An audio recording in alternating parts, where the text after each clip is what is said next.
Bonjour à tous, nous sommes présents aujourd'hui pour un nouveau webinaire. Ce webinaire est orienté Enscape. Il est présenté par Man Machine France et sur ce webinaire, nous verrons en fait les dernières fonctionnalités des dernières versions de Enscape. Donc l'idée en fait tout simplement, c'est de vous présenter ces dernières fonctionnalités-là avant la sortie d'ici peu de la version 3.5. Il y a pas mal eu de nouveautés depuis la version 3 et ça à chaque release. Nous avons énormément de questions au support et on a énormément de questions de la part de certains clients sur justement ces fonctionnalités-là. Il y en a certains qui savaient même pas du tout que ces fonctionnalités étaient sur Enscape. Donc du coup, nous avons décidé quand même de faire un petit webinaire pour faire en fait tout simplement un topo sur les dernières fonctionnalités clés. Donc sans plus tarder, je présenterai rapidement l'entreprise. Donc plus de 20 collaborateurs, plus de 11 millions de chiffre d'affaires en France, premier revendeur Autodesk en Europe. On est Autodesk Platinum partenaire. Et votre interlocuteur, du coup, durant cette présentation, c'est moi, Chouette Kureshi, BIM Manager. Je suis votre interlocuteur dans la réussite de vos projets en BIM. Mon rôle est de vous accompagner dans le déploiement et la mise en œuvre du management BIM sur vos projets. Et au-delà des audits et de la prescription BIM que je fais, je suis moi-même amené à vous former, vous en tant que modeleur, coordinateur, manager BIM. Donc, qu'est-ce que l'accompagnement BIM? Si vous avez décidé de vous lancer dans la grande aventure du BIM, l'idée en fait quelque part c'est de tout simplement vous faire accompagner. Nous sommes en capacité de faire du coup du conseil en déploiement de stratégie BIM, de vous aider sur la partie management de projet BIM. On peut travailler ensemble ou en sous-traitance. Nous avons la possibilité aussi de vous faire un détachement de compétences et donc du coup on agit en complément sur votre activité selon votre besoin à court, moyen et long terme. Et nous avons aussi la possibilité de vous aider à gérer les plateformes collaboratives. Donc voilà, nous avons cette chance, c'est d'avoir une panoplie de partenaires technologiques, hein, que ce soit sur la coordination, la collaboration, les calculs, la visualisation et la modélisation. Et là, quasiment les plus gros partenaires, les plus gros éditeurs de logiciels sont partenaires et nous avons du coup cette chance-là, c'est toujours vous conseiller les meilleurs produits sur le marché. Au-delà de ça, nous avons aussi un très bon partenaire avec Lenovo. Aujourd'hui, pour ma part, Lenovo propose l'un des meilleurs rapports qualité-prix que l'on a sur le marché. Et au besoin, n'hésitez pas à nous contacter. Nous avons la possibilité de vous aider à dimensionner les équipements que vous avez et vos workstations. Voilà. N'hésitez pas à nous suivre aussi. Nous avons un podcast EBIM qui est en fait tout simplement qui est assez bien écouté, qui est quand même assez connu maintenant. Il se fait une fois par mois. On a pas mal d'interviews inspirantes.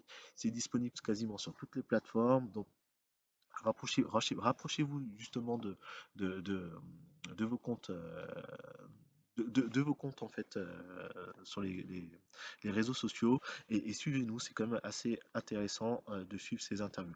On a aussi des articles de blog qu'on poste 2 fois par mois.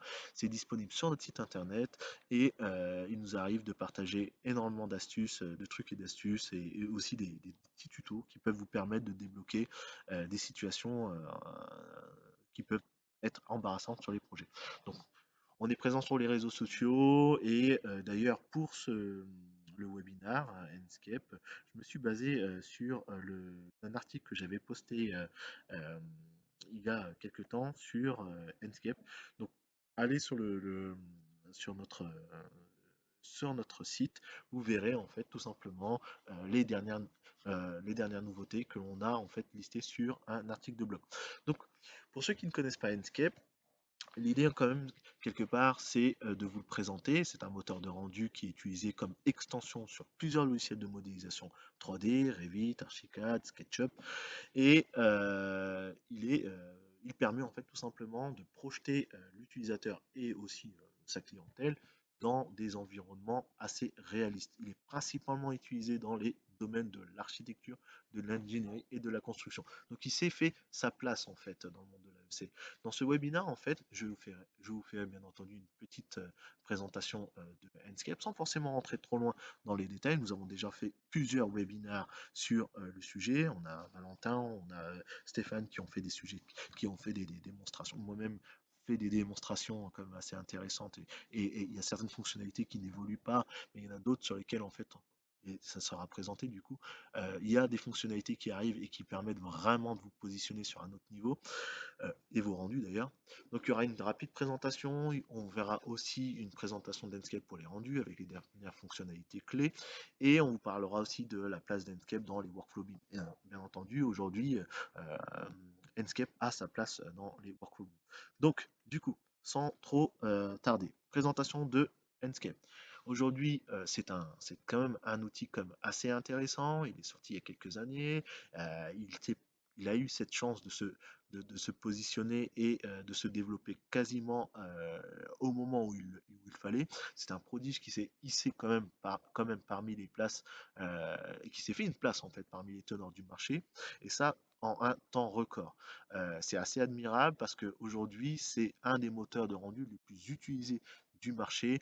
Il s'utilise comme une extension et aujourd'hui, on peut même vraiment le applaudir parce que c'est un outil qui s'est rapproché de Chaos et fait partie de la même famille aujourd'hui que Vray et Corona. Donc aujourd'hui, Chaos distribue Enscape, propose Enscape dans son sillage, Enscape, Vray et Corona. C'est un outil qui est bien implanté aussi dans les processus, comme je vous l'ai dit, notamment pour la partie coordination BIM, mais aussi pour la partie communication. Donc, on y répond à plusieurs cas d'usage et il y a en fait des choses quand même assez intéressantes depuis ces dernières versions. Je vous avais fait déjà une présentation dernièrement, mais du coup, il est lié à BIMTrack, qui est une solution de coordination BIM. Et vous pouvez du coup faire en fait tout simplement remonter vos problèmes, vous connecter au serveur BIMTrack et du coup échanger vos problématiques avec l'ensemble des parties prenantes qui sont sur le même projet. L'usage de l'outil Enscape. Donc, comme je vous disais, nous avons fait plusieurs webinaires précédemment sur Enscape. Le dernier qui a été fait sur la partie Revit avait été fait par Stéphane à l'époque. Il est assez génial. Il fait quand même le tour de toutes les fonctionnalités. Je ne vais pas répéter ce que Stéphane a bien présenté. Ce que je veux vous inviter à faire, tout simplement, c'est de consulter notre chaîne YouTube et du coup d'aller en fait tout simplement sur le lien que l'on va essayer d'ajouter sur, euh, sur le replay de ce webinaire-là. Mais en tout cas, allez sur notre chaîne YouTube, vous verrez en fait le replay du webinaire qu'il avait fait. Vous verrez aussi celui de celui que j'avais fait à l'époque aussi. Et on aura en fait cette possibilité-là, c'est de vous rapprocher davantage des outils, l'immersion que l'on peut avoir, les visites virtuelles qu'on peut avoir, l'amélioration des rendus qu'on peut avoir sur l'outil Enscape. J'enchaîne. Pour ceux qui ne connaissent Bonjour à pas tous. l'outil, en fait, ce qu'il faut savoir, c'est que on a un usage particulier. Cet usage-là, il se fait via l'aide d'un plugin. Et ce plugin, on le retrouve directement sur le site de Enscape. Ce plugin-là, en fait, vous avez la possibilité soit de vous l'acquérir en faisant un essai gratuit de à peu près 14 jours, mais aussi, vous avez aussi la possibilité de l'acheter. Nous le distribuons chez Man Machine. N'hésitez pas à vous rapprocher de l'équipe commerciale et du coup, nous aurons la possibilité du coup de vous le mettre à disposition. Une fois que votre outil a été téléchargé, vous allez le retrouver du coup dans votre dossier téléchargement. Il vous suffira tout simplement de lancer votre exécutable et vous retrouverez du coup, quel que soit votre outil, hein. Pour moi qui utilise beaucoup plus la partie Revit faisant du BIM management, j'ai cet outil qui apparaît directement dans mes onglets sur le produit que je gère. Donc, toutes les toute la panoplie d'outils se retrouve directement, les commandes se retrouvent directement sur mon interface. Si j'ai besoin du coup de lancer mon outil, il me suffit tout simplement de cliquer sur la commande début qui est très connue. Une fois que vous avez cliqué sur cette commande début, il vous suffit tout simplement de attendre, patienter. Il y a un chargement se fait et vous avez du coup la possibilité d'accéder directement à une interface, celle de votre logiciel, plus l'interface qui vous fait le rendu en direct et vous avez la possibilité du coup de naviguer à l'intérieur et tout simplement utiliser tous les outils de navigation, de rendu, de proposition de panoramique, etc. Donc je vous l'ai montré très rapidement, je vais vous faire du coup une démo de lancement directement dans le logiciel. Donc quand vous lancez Revit, vous avez maintenant même une petite fenêtre Enscape qui apparaît, qui vient avec des petits conseils, qui vous explique un petit peu comment la navigation se fait sur le produit. Donc l'idée, une fois que vous avez lancé le fichier sur lequel vous voulez travailler, donc là je vais le lancer, c'est rapide, sur 8, voilà, je me positionne du coup dans une vue 3D assez intéressante. Donc, tout à l'heure j'avais pris, vous avez illustré la cuisine, l'idée ça serait tout simplement de me remettre dans cette, dans cet environnement-là. Donc pour me mettre dans la cuisine, tout simplement, pour ceux qui connaissent, hein, j'ouvre la vue cuisine, voilà, qui est déjà quand même assez bien préparé. Et une fois que c'est fait, je vais lancer tout simplement la commande dont je vous ai parlé ici, début. Je lance la commande, le chargement se fait. L'idée c'est de vous montrer en fait avec quelle simplicité nous avons la possibilité tout simplement de lancer un rendu. On laisse Enscape prendre la main, le chargement se fait.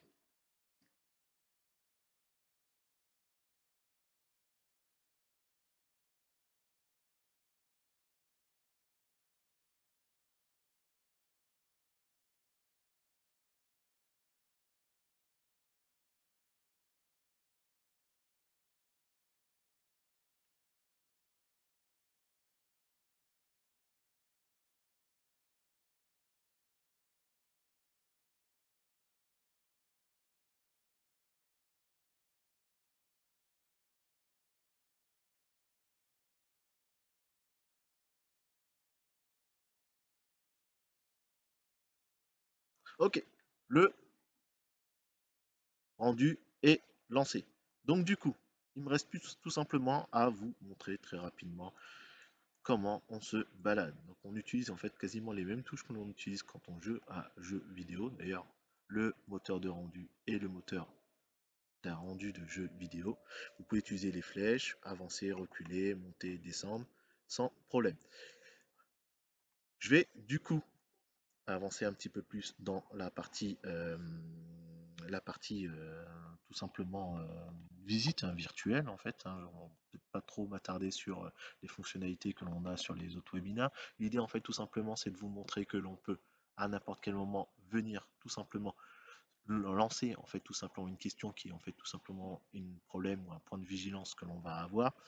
Donc là, par exemple, si je veux tout simplement remonter cette information auprès de l'équipe technique et faire de la coordination, l'idée c'est tout simplement c'est de venir positionner une problématique. Donc là, par exemple, j'ai des meubles au manquant dans la cuisine. Hop, je peux lancer rapidement une description, mais en tout cas, j'ai mon image. Une fois que je l'ai fait, je lance cette problématique-là et je pourrais du coup la gérer, revenir dessus, l'envoyer à qui le droit au moment voulu. Comme je vous l'avais précisé dans un précédent webinaire, j'ai aussi la possibilité, puisque là je suis en local avec Enscape, j'ai aussi la possibilité d'aller directement sur BIMTrack. Une fois que je suis sur BIMTrack, je me connecte en fait directement sur mon, en fait, tout simplement mon compte et depuis mon compte là, j'aurai la possibilité directement de venir me positionner et d'aller chercher d'autres aussi d'autres questions, d'autres problématiques que j'aurais déjà en fait créées. Donc l'idée quelque part, c'est de vous dire que avec cet outil-là, on a la possibilité d'aller un peu plus loin, aller vers de la coordination BIM. Je sors d'ici, étant donné que je pars d'une maquette BIM, j'ai aussi cette possibilité-là, hein, c'est de retrouver en fait tous ces objets-là, identifiés comme des objets BIM, et d'avoir directement les caractéristiques issues de ces éléments. Pour aller un peu plus loin, et là où en fait ce serait intéressant, là où il y a de la nouveauté en fait, c'est venir positionner en fait tout simplement des nouveaux objets qui sont dans la bibliothèque de ressources. En fait, au fur et à mesure que les versions sortent, vous avez de plus en plus d'objets qui sont qui sont fournis dans le logiciel. Et c'est relatif, c'est vachement intéressant parce qu'en fait, vous avez la possibilité du coup de proposer des solutions d'immersion, parce qu'en plus de ça, vous pouvez en faire des exécutables ou alors vous pouvez donner la possibilité à vous, à vos collaborateurs, vos interlocuteurs, la possibilité de lancer une immersion totale avec un casque de réalité virtuelle. Donc en fait, toutes ces nouvelles commandes que vous pouvez positionner à l'unitaire ou alors vous pouvez positionner en masse en fait directement sur le projet, vous avez la possibilité, comme je vous dis, du coup, d'enrichir votre environnement, même si vous ne l'aviez pas sur Revit de base. L'idée, ça serait en fait tout simplement de rajouter ces éléments-là dans la maquette et même les faire remonter directement dans la maquette BIM. Voilà. Donc, ce que vous voyez ici, en fait, tout simplement, c'est une base de données qui est quand même assez intéressante, hein. Vous pouvez voir où le curseur est assez petit. En fait, vous avez énormément d'objets. Avec des mots-clés, vous allez avoir la possibilité d'aller chercher plus rapidement tout simplement les objets qui vous intéressent. Et donc, du coup, si par exemple je tape table, par exemple, j'aurai cette possibilité-là, du coup.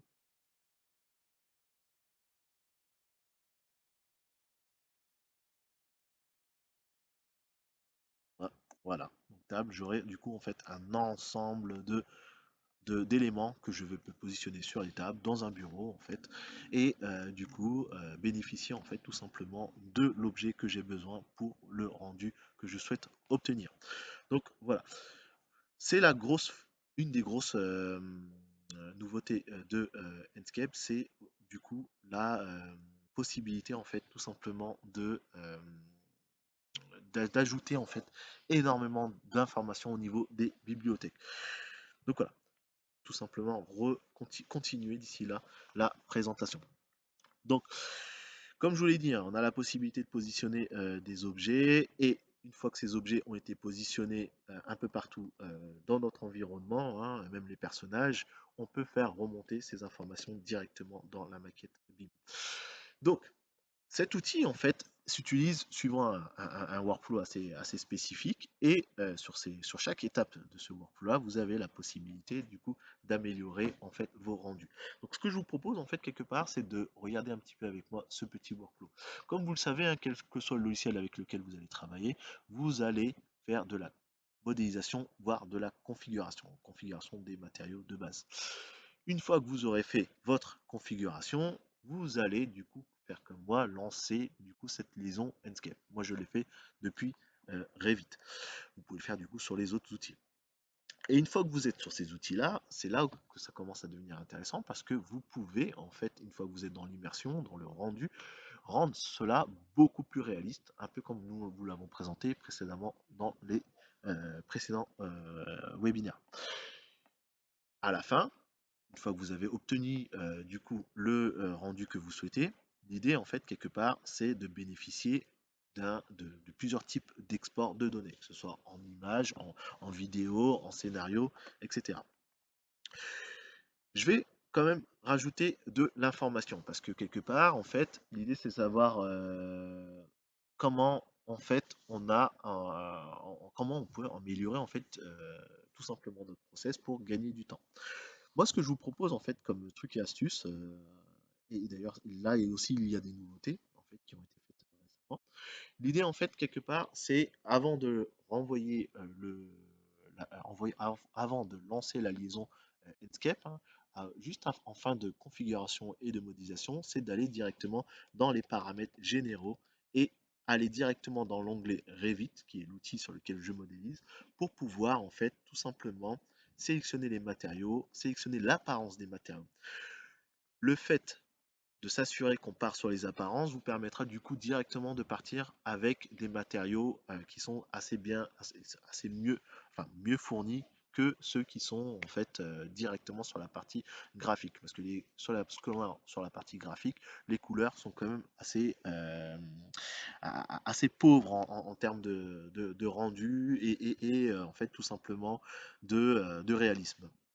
Donc, assurez-vous d'être bien en apparence au niveau de la sélection des matériaux. C'est une question qui revient régulièrement. Normalement, l'outil est configuré dès le départ pour qu'on parte sur les apparences. Pour certains, on arrive en fait à se retrouver finalement sur le menu et sur la configuration graphisme. Et donc, une des questions qui revient régulièrement, c'est pourquoi mes rendus ne sont pas à la hauteur de ce que l'on voit du coup un peu partout. C'est normal en fait, c'est une des choses que l'on voit régulièrement, c'est que par mégarde, il y a, on ne sait pas pourquoi, un changement, on arrive sur la partie graphisme. Comme vous le savez, dans la base de données des matériaux, la chose la plus intéressante pour les graphistes, c'est de partir sur les apparences. Donc voilà.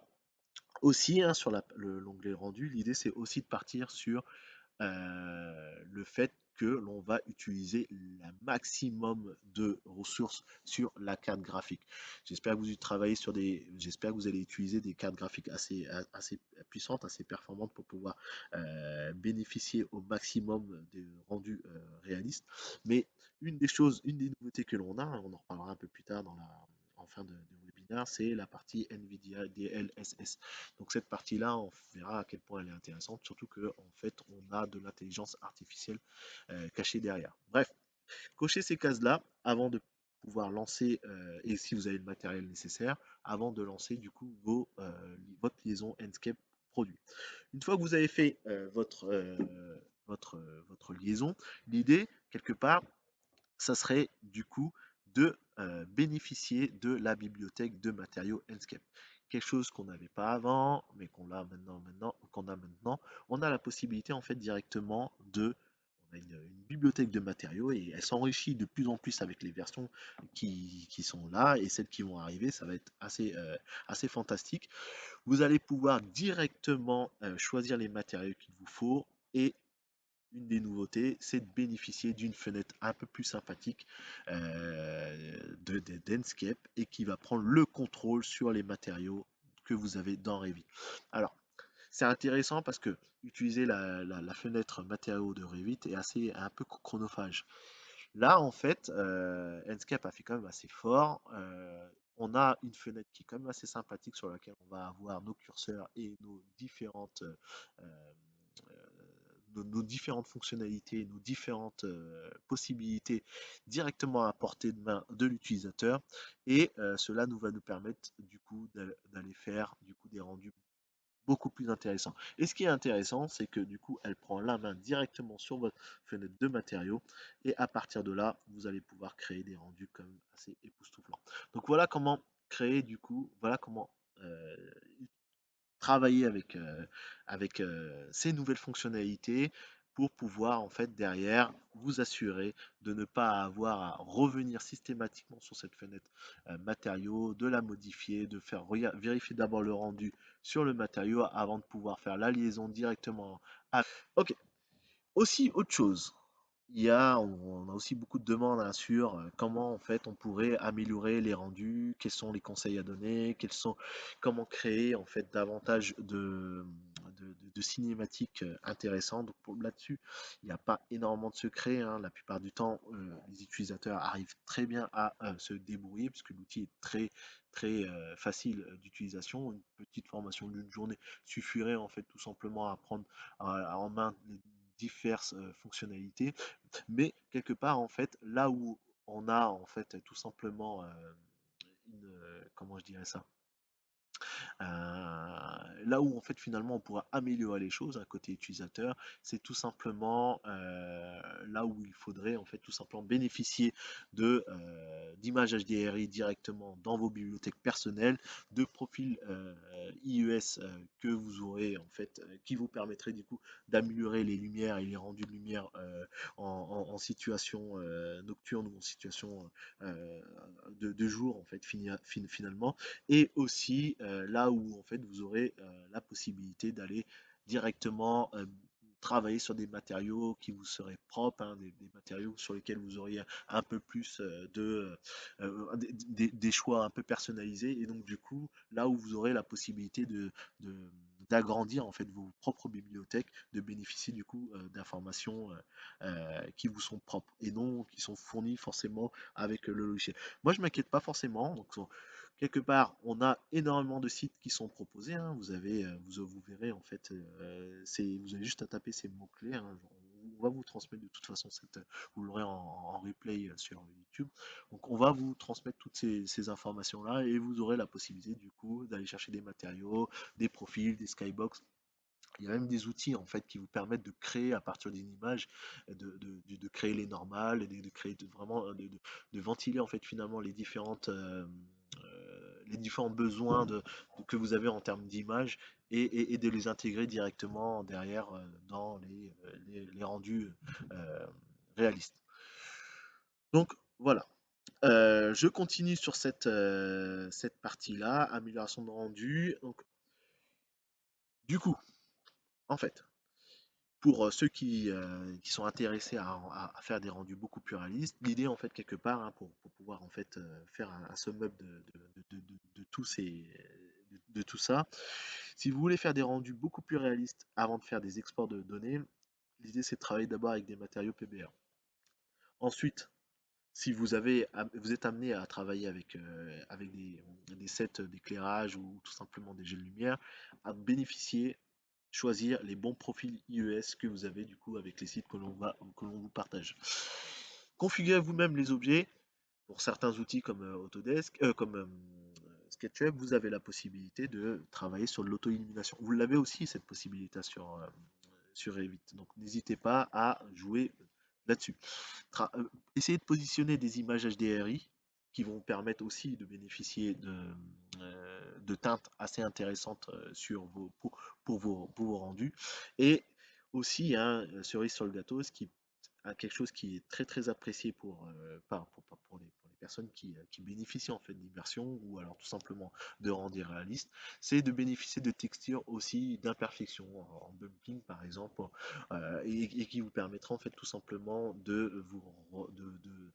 tout simplement de bénéficier d'un environnement de rendu un peu plus réaliste, qui correspond plus à, à la réalité des choses et qui en fait finalement permet en fait de bénéficier d'une expérience assez intéressante.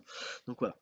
À l'issue de ça, en fait, vous aurez la possibilité d'exporter des données, hein, vous avez différents types d'exports, hein. Vous avez des captures d'écran qui est un rendu finalement. Vous pouvez faire des rendus par lot. Vous pouvez faire aussi des panoramas en mono ou en stéréo. Donc du coup, jouer en fait finalement sur les différents types de panoramas que vous allez utiliser derrière sur un casque de réalité virtuelle ou alors tout simplement sur un petit casque qui vous permet d'avoir une immersion grâce au panorama. Vous pouvez aussi exporter un exe en standalone, donc c'est un fichier exécutable que vous allez mettre sur une clé USB que vous allez partager via WeTransfer ou autre, hein, sur un serveur. La personne qui va recevoir ce fichier-là va relancer cet exécutable et en fait il aura le même environnement que vous pour pouvoir quelque part bénéficier de cette immersion, cette visite virtuelle. Et c'est assez sympathique, surtout pour les personnes qui veulent en fait tout simplement se faire tout simplement un rafraîchissement interne, hein, en architecture d'intérieur. C'est assez intéressant en fait de travailler avec ces genres de fichiers là.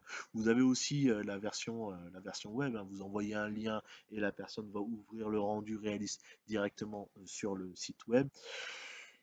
Et là où on a les choses les plus intéressantes, c'est quand on active directement la réalité virtuelle avec le casque VR. Vous positionnez le casque sur l'utilisateur en fait qui souhaite bénéficier en fait tout simplement d'une immersion, notamment les clients qui veulent en fait tout simplement bénéficier d'un nouvel aménagement, utilisé en space planning par exemple. Et c'est assez intéressant puisque en fait finalement comme vous le savez, Enscape est un logiciel de rendu en temps réel. Vous pouvez directement répondre à sa demande s'il souhaite faire des déplacements, des repositionnements d'objets, etc. Donc voilà, vous avez aussi la possibilité de renvoyer des rendus vers les logiciels de production, en fait, de modélisation. Alors, et vous l'avez ça principalement avec Revit. C'est quand même assez intéressant parce que dans un Revit, comme vous le savez, Revit se comporte comme les projets Revit se comportent comme des armoires à plans. L'idée, c'est de pouvoir garder une section rendue pour pouvoir en fait projeter en fait finalement les utilisateurs qui travaillent sur des fichiers soit en BIM niveau 2 voire en BIM niveau 3, finalement les projeter dans le projet. Voilà. Vous avez du coup ces fonctionnalités de base. Maintenant, dans les fonctionnalités nouvelles, ce qu'il faut savoir, hein, comme je vous l'ai dit, quelque part, c'est qu'il y a des choses viennent tout doucement euh, faire bénéficier en fait tout simplement les utilisateurs sur tout ce que l'on a sur la configuration des matériaux et des ressources. Donc on a une nouvelle fenêtre, comme je vous disais, qui était apparue dans les dernières versions qui vous permettent du coup de prendre la main sur la fenêtre de matériaux et c'est quelque chose qui a vraiment été accueilli avec succès en fait puisque ça permet en fait directement de prendre la main sur la fenêtre et puis c'était quand même assez particulier d'aller directement dans le, dans le logiciel, aller ouvrir une fenêtre, faire les petites modifications, revenir, valider, parce qu'il y avait une double validation en même temps, valider, revérifier sur Enscape si ça fonctionne bien, si c'est pas le cas, donc du coup repartir, refaire les choses et puis voilà. Donc voilà, cette fenêtre-là en fait va se baser du coup directement enfin, va être intégré directement dans l'onglet de Revit. Et donc du coup, vous allez du coup travailler directement dessus dans le logiciel de production. C'est pas une fenêtre qu'on va retrouver en fait parce qu'en fait le Inkscape va, en fait tout simplement une fois lancé créer un autre écran, un écran dans lequel il y aura l'immersion comme je vous l'ai montré tout à l'heure. Donc là, pour pouvoir bénéficier de cette fenêtre-là, et ça c'est une question qui revient, c'est il faut vraiment travailler ça sur la partie Revit. Voilà.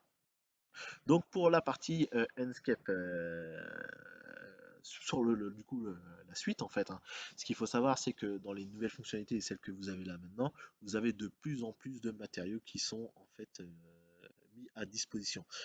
Et ça, c'est quand même assez intéressant parce que jusque-là, il y avait besoin d'aller chercher des informations sur des sites et c'est pas forcément pour ceux qui nous suivent, hein. Vous savez très bien que ces informations ces données ne sont pas toujours gratuites. Ce qui est intéressant, c'est que là, Enscape fait un travail quand même assez énorme, c'est qu'il vous fait bénéficier à tous ces utilisateurs de plus en plus du coup, de données, enfin, d'une bibliothèque de matériaux qui est de plus en plus fournie. Donc voilà. Et une des nouveautés aussi, c'est de pouvoir directement installer, positionner des informations depuis la bibliothèque, la positionner dans le projet et du coup de faire remonter ça directement dans Revit. Derrière, vous avez d'autres fonctionnalités qui sont apparues. Vous avez la possibilité, et ça on l'avait dans des logiciels concurrents, c'était de de distribuer en fait des personnages ou alors tout simplement des objets hein, dans l'environnement Enscape et pour pouvoir en fait tout simplement lui donner vie. Donc là aujourd'hui c'est possible, on peut en fait tout simplement créer une zone et rajouter autant d'éléments que l'on souhaite dans cette zone là pour pouvoir en fait donner vie au projet. Derrière en fait il y a aussi une autre nouveauté, hein, la partie bibliothèque personnalisée hein, en fait. Dans cette partie bibliothèque personnalisée, vous avez la possibilité d'intégrer vos propres objets. Ça, c'est quand même assez intéressant. Donc, pour ça, vous allez soit aller sur vos bibliothèques personnelles, soit aller sur le web, aller sur des sites qui vous permettent en fait tout simplement d'acheter ou alors de bénéficier de bibliothèques qui ont été faites et qui sont assez pertinentes. Ça vous évite de tout refaire de vous-même. Et là-dessus, nous avons aussi un autre webinaire hein, qui a été en fait tout simplement dispensé par Enscape France. Je vous conseille d'aller le voir. Il a été réalisé par Valentin et il est quand même assez bien fait. Il montre en fait comment on peut intégrer ces nouveautés. Une fois que vous êtes sur du coup, cette fonctionnalité nouvelle, vous avez du coup cette possibilité-là d'intégrer du coup votre mobilier à vous, vos objets à vous, et ça s'arrête pas là en fait. Vous avez aussi cette possibilité de retravailler certaines textures, d'agrandir, de rétrécir, de mettre à l'échelle, de déplacer, etc. Ces éléments-là. Et derrière, vous allez pouvoir du coup bénéficier en fait tout simplement de ces objets nouveaux en fait finalement qui partent d'une base, mais qui sont retravaillés par vous, et vous pouvez même les retravailler autant de fois que vous voulez. Voilà. Il n'y a pas que ça, comme je vous disais, en fait, il y a de plus en plus de ressources dans le projet. Qui dit ressources dit aussi matériaux, puisque les ressources arrivent aussi avec leurs propres matériaux. Donc vous avez ça aussi, vous avez du coup de plus en plus d'objets fournis qui peuvent en fait vous permettre de faire des rendus beaucoup plus intéressants, et vous avez des objets qui concernent principalement les milieux intérieurs, hein, tout ce qui est domestique, tout ce qui est rendu d'intérieur. Ça c'était quand même et ça, c'était un peu c'était manquant ça au départ. On avait certains éléments, mais on n'avait pas forcément les plus beaux, les meilleurs. Il fallait quand même aller chercher ces éléments ailleurs. Mais là, maintenant, en fait, on a quand même quelque chose d'assez bien garni. On retrouve quand même des objets qui arrivent et qui peuvent tout simplement vous permettre aussi de faire des projets hospitaliers, de crèche par exemple, ou alors tout simplement scolaire, des rendus pour les nouvelles résidences qui poussent comme des champignons en fait, hein, pour les étudiants. Et vous avez aussi une autre nouveauté, c'est qu'on a intégré dans les dernières versions les matériaux biosourcés. J'enchaîne aussi, du coup, parce que le temps avance, sur les nouveautés pour Revit, principalement, et les mises en contexte. Vous avez quelque chose de nouveau, c'est que maintenant, pour chacune des vues, vous allez pouvoir tout simplement reconfigurer du coup des métadonnées qui vous permettront par exemple de repositionner le soleil, et ça, l'enregistrer directement dans la vue que vous avez bénéficié de Revit en fait, hein. Vous allez pouvoir du coup changer le timing, changer du coup les éclairages, et ça, tout ça, vous allez pouvoir du coup les enregistrer directement dans la vue et remonter ces informations. C'est beaucoup plus intéressant parce que dans les workflows qu'on vous proposait précédemment, en fait, ce qu'on vous préconisait, c'était en fait de venir configurer toutes les vues à l'avance, le timing, etc., pour pouvoir faire en sorte que les, euh, les rendus soient réalistes, soient positionnés au bon endroit, puisque sur Revit, vous allez géolocaliser l'environnement dans lequel va se retrouver du coup le projet en fait d'aménagement. Et du coup, il y a un sacré effort qui a été fait sur Inkscape sur cette partie-là. Donc on permet aux utilisateurs de Revit de bénéficier du coup de rendus qui sont propres à l'environnement dans lequel ils vont positionner leur projet et jouer du coup avec continuer à jouer avec les jeux de lumière, etc. On a une autre possibilité qui est assez intéressante, c'est du coup la synchronisation des vues. Ça, c'était quand même quelque chose qui était attendu, hein. On ne l'avait pas encore sur Revit. Là, maintenant, on l'a. Aujourd'hui, en fait, on peut même remonter les informations directement dans le logiciel de production. Si on retrouve des angles en vue beaucoup plus intéressants, l'idée, c'est de pouvoir aussi bénéficier de ça sur la plateforme. On a aussi autre chose qui est assez intéressant là-dessus aussi. On a fait des webinaires, hein. On a fait des webinaires il y a quelques mois, hein, sur Enscape France sur la mise en exergue du projet dans son environnement. Donc l'idée c'était tout simplement de venir géolocaliser le projet et de bénéficier grâce à OpenStreetMap de l'environnement sous forme de volume, et donc du coup d'avoir une immersion dans l'environnement dans lequel le projet va évoluer en conception, en réalisation, etc. Voilà. Il y a d'autres fonctionnalités assez intéressantes qui sont apparues, et ça, c'est pas forcément en fait, c'est celles qui sont les plus intéressantes, hein. Donc, du coup, le fait de pouvoir faire des rendus par package pour plusieurs panoramas, le fait de pouvoir maintenant bénéficier des, euh, des rendus beaucoup plus réalistes grâce aux solutions de ray tracing, notamment pour la partie réflectivité qu'on avait, qu'on cherchait en fait tout simplement à améliorer au fur et à mesure avec le temps. Donc là, du coup, maintenant, en fait, on va pouvoir bénéficier de rendus beaucoup plus sympathiques et avoir du coup ces possibilités-là d'avoir des transparences beaucoup plus intéressantes et des réflexions sur les parois qui sont du coup réfléchissantes, avoir du coup ces détails que l'on cherchait depuis quand même pas mal de temps. Donc il y a aussi la partie, donc celle que je vous avais montré au départ, hein, celle qu'il fallait cocher en fait, qui vous permet du coup de bénéficier de la partie ray tracing pour les ombrages. C'est cette partie ombrage, c'était quand même un sujet quand même assez particulier, hein, qui revenait beaucoup sur la table. C'est quelque chose qui a été en tout cas qui a été travaillé par Enscape et là-dessus maintenant on peut bénéficier d'un mix de d'ombrage diffus et d'ombrage net quoi. Et ça c'est quand même assez intéressant, ça permet de projeter quand même l'utilisateur au niveau suivant quoi. Ensuite, pour la partie panoramique, ce qui est intéressant, c'est qu'on a maintenant quelque chose qui ressemble à ce qu'on avait sur la partie TrueView. Donc, on peut en fait partir sur d'un panorama à l'autre et en fait bénéficier de ces petites bulles-là en fait, pour se projeter d'un environnement, se téléporter d'un environnement à un autre pour pouvoir en fait tout simplement être en immersion dans le projet et regarder tout autour de nous. Et ensuite, il y a aussi les détails que l'on a maintenant grâce aux nouvelles performances des cartes graphiques que l'on a, sur la partie réflectivité, sur la partie miroir. Et ça, en fait, c'est quand même assez intéressant. Il y a un travail énorme qui a été fait et on retrouve maintenant des résultats quand même assez époustouflants. Voilà.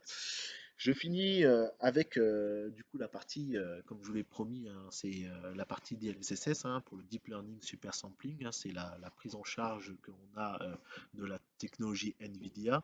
Donc là maintenant en fait ce que l'on a c'est qu'on va bénéficier directement d'informations plus intéressante puisque votre carte graphique, de toute façon celle qu'on a chez Nvidia, les Quadro ou les RTX, que ce soit pour la partie gaming ou pour la partie pro, vous avez en fait cette technologie qui est présente dans ces cartes graphiques. Vous avez plusieurs cœurs, du coup, vous avez plusieurs types de cœurs dans ces cartes graphiques. Donc vous avez des CUDA, des RT et des Tensor. Et en fonction des, euh, justement du paramétrage que vous allez faire sur Enscape. C'est pour ça que je vous dis, si vous avez ces cartes graphiques assez puissantes à disposition, l'idée en fait tout simplement, c'est d'aller bénéficier en fait tout simplement de ces différents processeurs que vous avez sur cette carte graphique et de les utiliser pour pouvoir en fait aller beaucoup plus loin sur les rendus. Vous allez vraiment gagner en termes de précision, en termes de rendu sur sur les résultats que vous allez obtenir. Et tout cela toujours hein, en temps réel. Donc n'hésitez pas, c'est des grosses cartes graphiques maintenant que l'on a sur le marché, notamment les RTX hein, pour la partie ray tracing, et ça a été étudié et du coup, pour pouvoir bénéficier d'un réalisme toujours aussi parfait, euh, veuillez travailler, cocher la case NVIDIA DLSS si vous avez ces cartes graphiques NVIDIA pour pouvoir aller plus loin sur la partie rendue. Dernière partie, la place de Enscape dans les workflows BIM. Là maintenant, ce qui est assez intéressant, c'est que comme je vous l'ai montré tout à l'heure, vous allez pouvoir, si vous partez d'un logiciel de production BIM, bénéficier en fait de rendus assez réalistes, bénéficier aussi de toute la base de données d'objets que vous avez sur votre projet directement dans l'environnement Enscape. Et c'est assez sympa parce qu'en fait, quelque part, quand vous allez présenter vos maquettes, c'est beaucoup plus sympa de les présenter dans un environnement réaliste que directement dans l'environnement de production. C'est ça, c'est plus, on va dire, c'est plus sexy. Et si vous rencontrez du coup des problématiques, et ça on le voit régulièrement parce qu'en fait on répond à des cas d'usage quand on travaille en BIM, l'idée c'est de pouvoir aussi faire des vérifications, mais travailler aussi sur la partie communication. Mais quand on fait de la vérification et de la coordination, l'idée, c'est de pouvoir remonter les problématiques directement aux différentes parties prenantes. Et comme je vous l'ai dit, hein, aujourd'hui, on peut faire des exports BCF en remontant des informations, des problématiques directement dans l'environnement ou passer par la solution BIMTrack qui elle-même est assez complète sur les différents échanges que l'on a sur les workflows BIM projets typiques. Et le fait que ces deux solutions maintenant sont connectées les unes avec les autres permettent du coup d'allier l'utile à l'agréable. Voilà. Voilà pour moi. Donc, ce qu'il faut savoir, c'est qu'aujourd'hui, Enscape est pour moi, en tout cas, un des meilleurs outils dans sa catégorie. C'est le plugin de rendu réaliste pour les clients finaux, les architectes, les promoteurs, les chefs de projet et la maîtrise d'ouvrage. C'est en conclusion un add-on qui est intégré directement à Revit. Vous n'avez pas forcément besoin de l'ouvrir à part. Vous ouvrez Revit et comme vous avez pu le voir avec la vitesse d'ouverture, vous pouvez bénéficier du coup des différents types de rendus. Vous pouvez du coup lancer des calculs de rendu beaucoup plus intéressants, hein. Vous n'êtes pas forcément obligé de travailler que sur du temps réel. Vous pouvez aussi faire le calcul quand vous faites vos exports.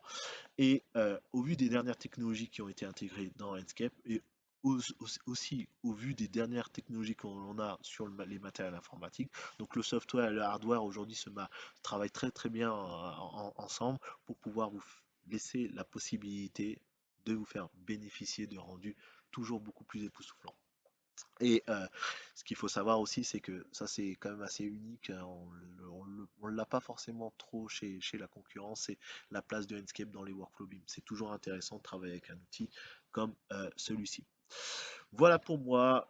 J'espère que ce webinaire vous permettra, pour ceux qui ne connaissent pas Enscape, de voir un peu plus clair de à quoi correspondent ces outils. Pour ceux qui, en fait, étaient passés à côté d'une information sur les nouveautés avant la sortie de la version 3.5, hein, que l'on va aussi présenter très prochainement, aussitôt que la sortie sera faite, bien qu'elle soit à disposition, pas forcément en version stable, mais bien qu'elle soit à disposition, elle va sortir en version stable et il y a des fonctionnalités qui sont encore plus intéressantes. J'ai hâte de vous présenter directement la prochaine fois, peut-être un peu plus via de la démo logicielle, via de l'immersion, les possibilités que l'on a avec cet outil.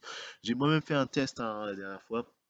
J'ai essayé en fait une ancienne version d'Enscape et j'ai comparé ça avec la dernière version d'Enscape que j'ai là actuellement dans les mains. C'est époustouflant, c'est impressionnant. Et pourtant, on utiliserait même le même matériel, les mêmes matériaux en fait, les mêmes matériels en fait informatiques, hein. Mais c'est assez sympathique de voir, en tout cas c'est agréable à l'œil de voir en fait quels sont les efforts qui ont été fournis par Enscape pour rendre en fait les solutions beaucoup plus intéressantes à utiliser. Voilà pour moi. J'espère que vous avez passé un bon moment. Je vous souhaite une très bonne journée et je vous dis à bientôt. Merci beaucoup. Si vous avez des questions, n'hésitez pas en fait à posez-les nous. On reviendra vers vous et on y répondra. Si vous avez des besoins, n'hésitez pas aussi à vous rapprocher de nos équipes commerciaux. Et voilà. Merci beaucoup. Au revoir.